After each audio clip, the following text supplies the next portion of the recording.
Bonjour Frédérique Vidal. Bonjour. Bienvenue sur Europe 1. Vous êtes la ministre de l'Enseignement supérieur. Janvier, c'est un mois important dans les universités. Les étudiants y passent leur partiel du premier semestre. Fin décembre, vous avez annoncé le maintien des examens en présentiel, et ce malgré la vague de Covid et le risque de contamination. Seulement, la règle ne va pas s'appliquer partout et dans toutes les matières. Plusieurs universités ont fait savoir que les examens pourraient se dérouler également en ligne, avec, dans ce cas-là, la possibilité pour les étudiants d'utiliser leurs cours. Quelle est la doctrine à ce stade, Madame la Ministre? Alors la doctrine, elle est très simple. D'abord, c'est un maximum d'examens en présentiel, c'est-à-dire qu'il n'est pas demandé aux établissements de passer tout à distance. Mais de faire Donc de leur mieux. la règle, c'est du présentiel.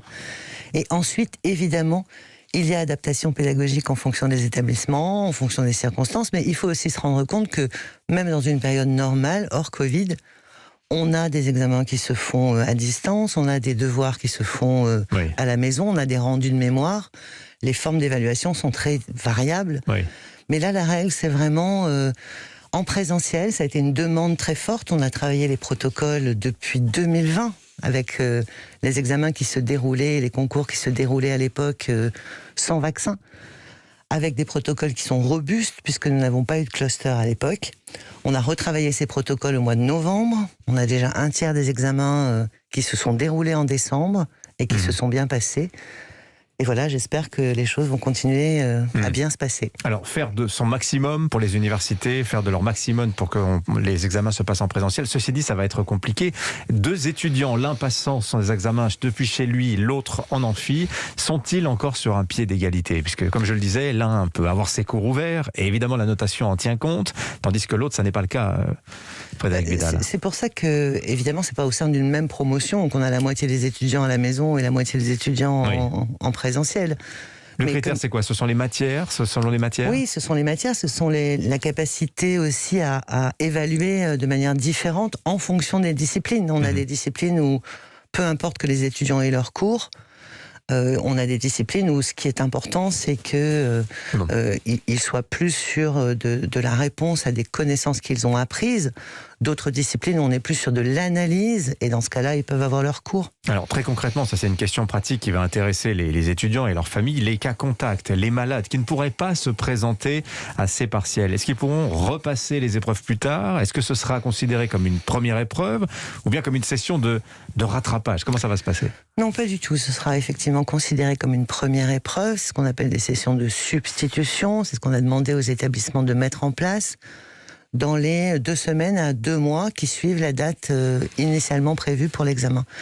Ça concerne essentiellement les étudiants qui sont positifs, puisque je vous rappelle que les règles ont évolué dans la définition des cas contacts, et que lorsqu'on est complètement vacciné et négatif, on peut néanmoins participer aux examens ou aux cours d'ailleurs. Oui, sachant que les universités n'ont pas le droit de vérifier le statut vaccinal des étudiants, qu'un texte est en préparation avec l'introduction d'un pass vaccinal. Est-ce que ça va être appliqué à l'université? Faudra-t-il être doublement, triplement vacciné pour pouvoir se présenter à ces examens en présentiel, de Frédérique Vidal? Non, ni le pass sanitaire ne s'est jamais appliqué pour les examens ou pour les enseignements. Il s'est appliqué au sein des universités uniquement pour des événements festifs ou des manifestations n'ayant rien à voir avec l'enseignement. Ce sera la même chose pour le pass vaccinal.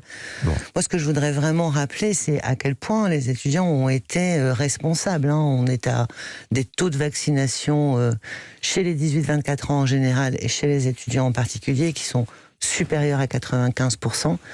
Et même sur les demandes de 3e dose, on voit à nouveau la tranche des 18-24 ans se mobiliser fortement. Bon, qu'en est-il aujourd'hui, Frédérique Vidal? Je rappelle que vous êtes ministre de l'Enseignement supérieur, de la réussite des étudiants. Je pose cette question parce que dans les facs, on le sait, traditionnellement, il y a un problème de décrochage d'une partie des étudiants en première année. Alors cette année, on imagine qu'avec les cours en partie à distance, c'est pire que d'habitude.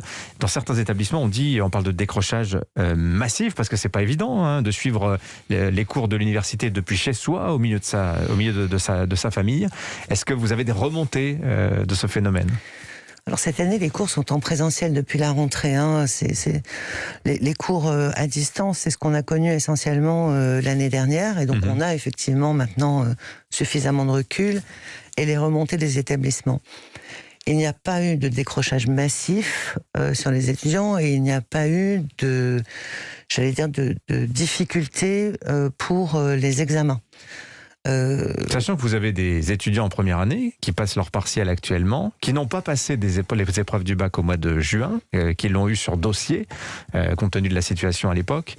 Tout ça n'a pas d'impact aujourd'hui sur... Alors évidemment, pour les examens qui sont en train de se dérouler actuellement, c'est difficile à dire, mais on avait un petit peu la même situation en janvier 2021, où on avait aussi des bacheliers 2020 qui avaient eu des difficultés à avoir des épreuves. Évidemment que le premier examen, en condition d'examen, quand on n'a pas eu un entraînement, si je puis dire, avec le baccalauréat, c'est toujours un moment de stress. C'est normal. Mais vous savez, là encore, on a cette situation absolument quasiment tous les ans. Oui, donc c'est quelque chose qui se gère, bien sûr. Mais la question qui se pose, c'est que vaudront ces diplômes Covid 2021 et 2022 ? Est-ce qu'on en parlera plus tard comme du bac 68, Frédérique Vidal ? Non, vraiment, d'abord, une fois de plus, il n'y a pas eu de décrochage, il n'y a pas eu de difficulté dans les résultats. On observe depuis 2017 et la mise en place des parcours d'accompagnement pour les premières années, au contraire, un taux de réussite en première année qui augmente, et ça veut dire qu'on a réussi à lutter contre cette fatalité qui consistait à dire que oui, en première année, les étudiants décrochaient. Donc ça, c'est vraiment une chose dont les établissements se sont emparés. C'était l'une des opportunités de la loi orientation et réussite des étudiants, que d'avoir des parcours de première année spécifiquement dédiés aux étudiants qui étaient les plus en difficulté pour les aider à réussir. Moi, je crois qu'au contraire, les employeurs, s'ils remarquent la date du diplôme, parce que honnêtement, je ne sais pas qui demande qui va passer son bac en 68, mais s'ils s'intéressent à la... Frédérique Vidal, mais vous le savez qu'à l'époque... S'ils s'intéressent à la date d'obtention du diplôme, je crois qu'au contraire, ils sauront qu'ils ont devant eux des jeunes qui ont tenu le coup, qui malgré les difficultés, ont passé leurs examens et les ont réussis. Je ne mets absolument pas en doute la motivation des étudiants. Ceci dit, vous le savez autant que moi, on sait que la crise sanitaire a un impact sur la situation des étudiants. Certains sont en grande précarité financière, d'autres c'est la détresse psychologique. Vous avez des études qui sont menées qui vous montrent qu'un étudiant sur trois souffre de symptômes qui vont de l'anxiété jusqu'aux pensées suicidaires. Est-ce que la situation s'est améliorée ? Est-ce que le gouvernement tient compte de cela aujourd'hui ? Est-ce que des mesures d'accompagnement supplémentaires sont prévues, notamment financières, quand on sait le coût des études ? C'est 1 200 € en moyenne par mois les frais de la vie courante, nous disait le syndicat étudiant Lafage encore l'été dernier. Pour le budget 2022, à titre d'exemple, c'est 3,3 milliards d'euros qui sont consacrés au soutien aux étudiants sous forme de soutien direct majoritairement. Les étudiants boursiers, tous les étudiants décohabitants ont pu bénéficier de la prime inflation qu'a annoncé le Premier ministre. Elle a été versée aux boursiers au mois de décembre. On avait eu évidemment des actions plus spécifiques sur les boursiers avec des primes exceptionnelles, 2 primes exceptionnelles en 2020 et en 2021. C'est le ticket rue à 1 € pour tous les boursiers et tous ceux qui en ont besoin. C'est le doublement des aides sociales qui concerne l'ensemble des étudiants et pas seulement les boursiers au sein des Crous. C'est 180 000 consultations de psychologues. Et tout ça est suffisant à ce stade ? Tout ça se poursuit et évidemment, comme je l'ai toujours dit, chaque fois qu'il y aura besoin d'avoir plus de consultations psy, eh bien, on s'arrangera pour que les étudiants puissent les avoir gratuitement. Je crois que c'est à la fois évidemment une prise de conscience nationale de ce que peut avoir de précaire la vie d'un étudiant, et je crois que peut-être que tout le monde ne s'en rendait pas complètement compte, mais c'est aussi quelque chose qui existait avant la crise. Et là encore, c'est les établissements qui participent aussi à cet accompagnement. C'est 150 millions d'euros par an spécifiquement dédiés pour les établissements, Frédérique en Vidal. plus des 3,3 milliards au niveau Vidal, national. Vous êtes la ministre de l'Enseignement supérieur. Il y a une affaire qui fait couler pas mal d'encre en ce moment à l'IEP de Grenoble, où un enseignant a été suspendu fin décembre après avoir donné des interviews dans la presse où il accuse son établissement, Sciences Po Grenoble, d'être devenu, je le cite, un institut de rééducation politique gangréné par la pensée woke et racialiste, la cancel culture. Ça fait 1 an que cette histoire court. Le professeur en question a été mis sous protection policière.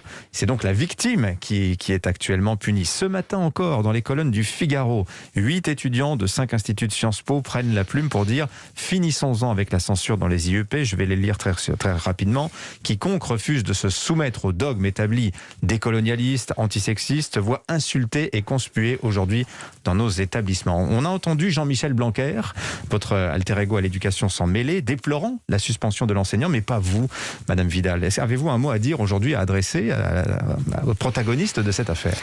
Bien sûr, je pense qu'il faut remonter au début de l'affaire. Le début de l'affaire, c'est l'année dernière, et c'est effectivement des actes inadmissibles, des noms de professeurs inscrits sur les bâtiments de Sciences Po. Et il faut le rappeler, et je pense que... c'est le nom de ce professeur qui a été suspendu. Il y avait 2 professeurs, oui, effectivement, notamment dont le Klaus nom Kinsler qui a pris avait été mis en avant.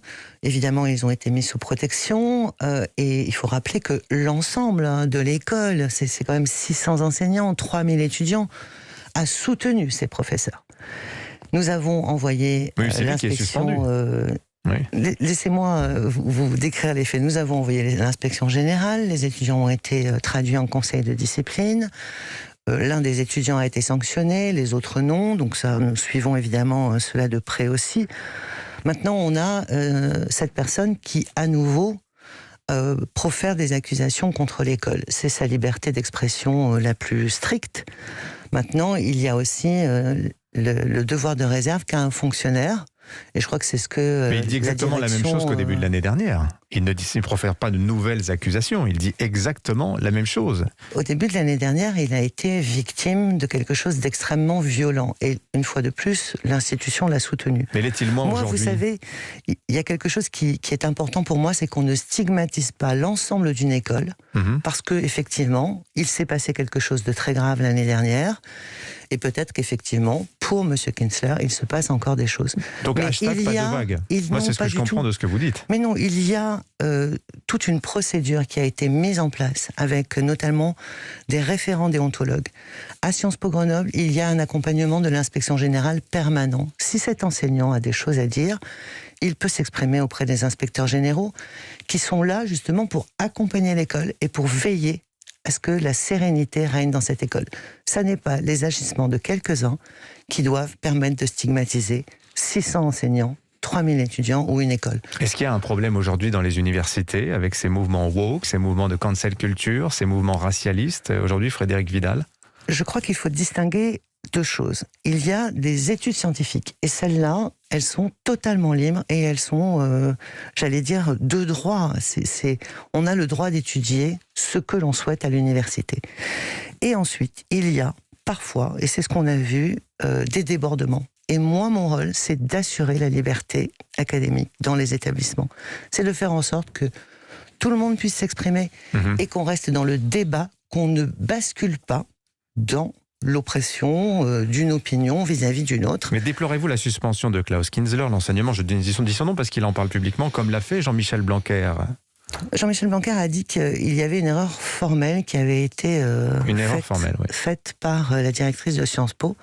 Ça veut dire ce que ça veut dire. Ça veut dire que dans la forme... Et vous dites la même chose ce matin ? Monsieur Kinsler dépend en réalité du rectorat, de par sa position administrative. Donc voilà, c'est tout. Il faut qu'on règle cette histoire. Merci Frédérique Vidal. Merci à vous. Ministre de l'Enseignement supérieur. Vous étiez l'invité ce matin d'Europe Matin. Excellente journée à vous.